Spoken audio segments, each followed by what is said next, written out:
Volevamo conoscere anche l'opinione di Olindo Filippi al termine di questi 90 minuti a Padova. Sì, allora diremo che il Verona oggi ha sfruttato con poca sufficienza la fase di attacca e stacca, cioè il dai e vai, o se preferisci il metti e cavo, il ciuccio e spua, o l'alza e sbassa, insomma, o il tacca in pista, diciamo, o punta e tacco. Diremo che io nel Verona vedrei bene l'inserimento di un giocatore come Ficagna, sempre meglio di un Richiuti. Diciamo, comunque, attenzione, il Verona, il tifoso del Verona si è abituato bene che non pensino che il Verona ogni volta che va in campo sia un schisabotton salta macaco. Ecco, detto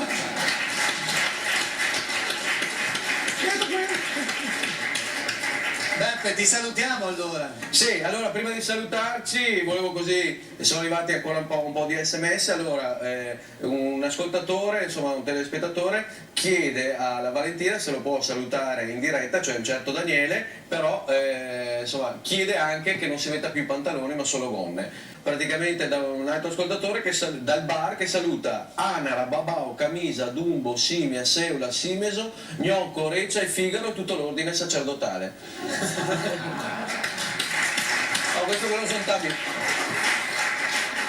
Questo ve lo sontami, io vi saluto, so che dopo ci saranno i pensieri, a meno che non vogliamo mandarli subito, così me li guardo. Non dobbiamo andare in fascia pubblicitaria. Niente, allora aspetto il ritorno dalla fascia, così me li guardo e intanto vi saluto e ci vediamo per la prossima partita che è contro il Gubbio.